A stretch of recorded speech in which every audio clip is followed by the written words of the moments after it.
What up, y'all? How y'all doing? So this isn't going to be a long video.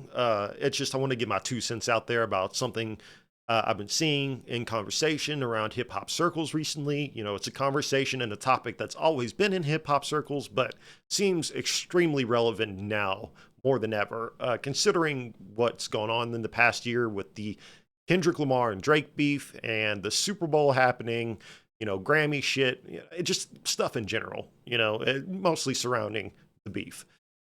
It's been a crazy year in hip hop, one of the craziest we've had in forever.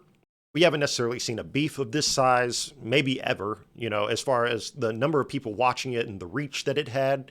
And I think now we can actually put this to rest as far as a topic of conversation.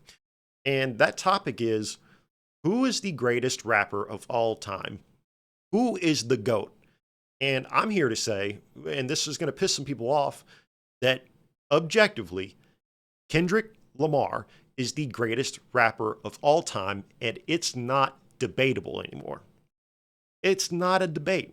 There's no question about it anymore. For anybody who, at least it shouldn't be for anybody who actually pays attention to hip hop and really cares about the genre and looks at every single qualification we normally ascribe to people who are GOATs, all right? Every qualification that you would expect from a GOAT rapper, the greatest of all time, Kendrick Lamar has in spades. If we're talking about his ability as a rapper, there's no question there. If we're talking about his discography, his bodies of work, there's no question there. If we're talking about his performances, there's no question there. If we're talking about overall impact, there's no question to any of these things, all right? And I'm not saying that your favorite rapper has to be Kendrick Lamar. I'm not saying that, he's got to be your number one spot, personal spot.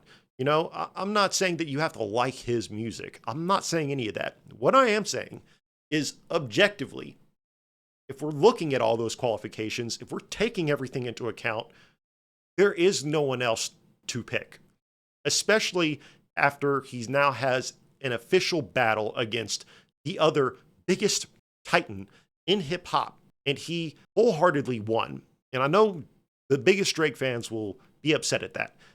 I'm sorry, be upset, okay? Because unanimously he won, and most people say he won pretty heavily handed. After the beef ended and we looked back on it, all of his songs have aged pretty fucking well in comparison to songs like Family Matters.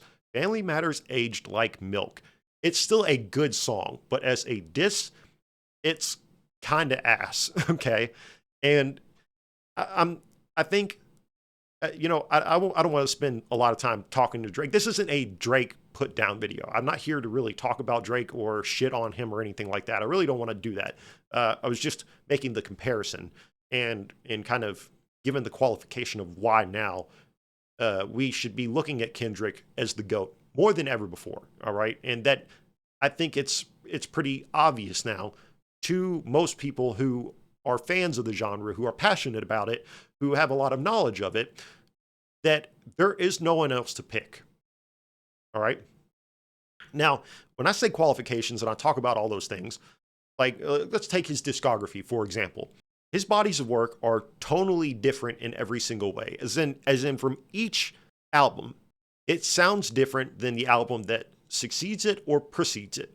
Section 80 sounds different than Good Kid, Mad City. Good Kid, Mad City sounds different than To Pimp a Butterfly. To Pimp a Butterfly sounds different than Damn, and Damn sounds different than Mr. Morale, and Mr. Morale sounds different than G and X. And no two of these albums sound alike, even if you're not comparing the ones that came before or after a single album. None of these albums are sonically the same. None of these albums have the same subject matter. None of these albums have the same concepts. And we're talking about, 6, maybe even 7 or 8 bodies of work that in totality. I'm not going to count his albums right now, but we're talking about at least 6 bodies of work that are full bodies of work that sound different from each other completely. And not only that, are critically acclaimed. Every single one of his albums are critically acclaimed. That is no small feat. I'm not saying that you have to agree or you have to like the album because it's critically acclaimed. That's not what I'm saying. I'm saying when it comes to things like critical acclaim, it's not just because, Kendrick is an industry darling or whatever, or that the whole industry is behind him in that sense. And I'm not saying the whole industry has been against him, but that doesn't play as much of a factor as you all think. And when we're talking about things like his ability, it's pretty much second to none. The only thing I would really wouldn't give Kendrick a 9 or a 10 out of 10 rating on is maybe his wordplay, but his wordplay isn't that bad. It's just the context of which his songs are usually made in terms of storytelling and stuff like that. It's a little bit different than a just rapping your ass off kind of thing, like say most Lil Wayne songs, at least from his mixtapes. But when it comes to storytelling, when it comes to voice inflection, like use of voice in general, he uses a lot of different ones.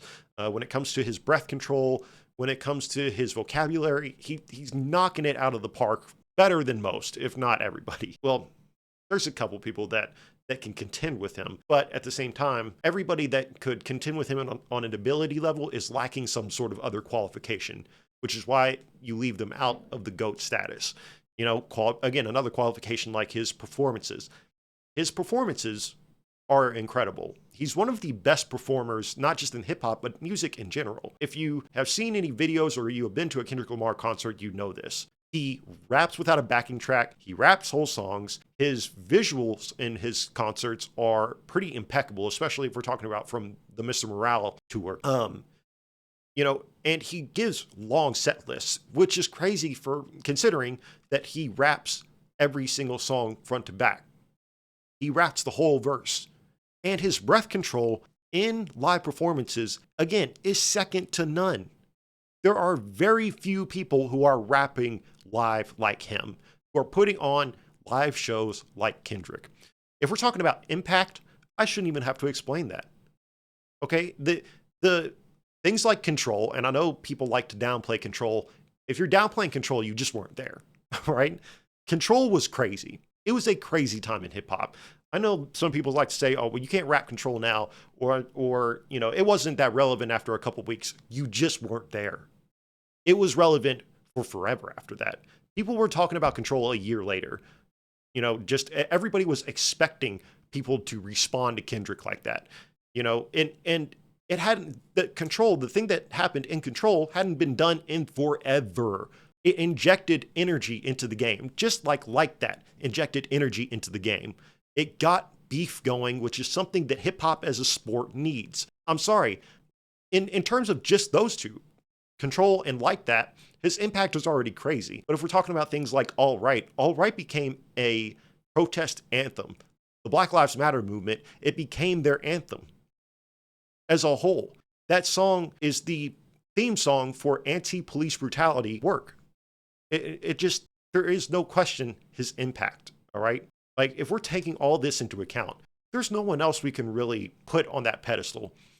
Drake is a great rapper. Drake is a great artist. I don't like a lot of his music nowadays, but I love Nothing Was the Same. I love If You're Reading This, It's Too Late. I think those are great albums. I think Take Care is good. I think Thank Me Later is good.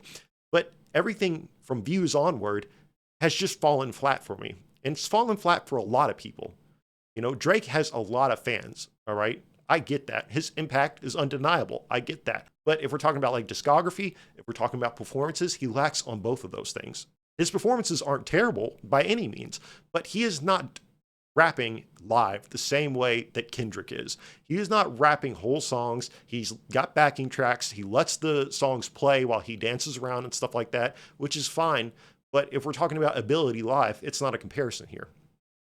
And if we're talking about the overall acclaim that not just critics, but audiences give to Kendrick's work, Drake, not the same. And part of that reason is because Drake drops an album basically every year, which is going to lead to him downgrading his quality.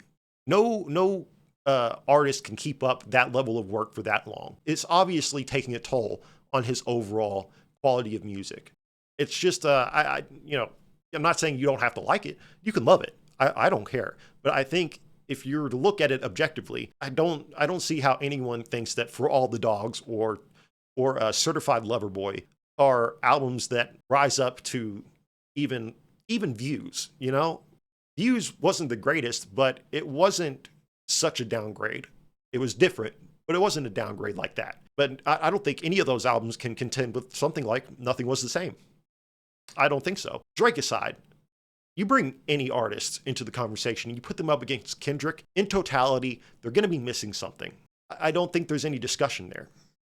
I don't know what artist or who you could put up there to contend with him on every single qualification. He is everything that we want in a greatest of all time. And I think people mistake, being everybody's favorite for being the greatest. It's just like how people, there's always the debate. I'm not that into basketball, but I hear the debate about people saying who the greatest of all time is there. Is it Michael Jordan? Is it Kobe? Is it LeBron? There are objective ways to look at it. And like I said, I'm not a basketball fan. I'm just making a comparison. There's always that topic.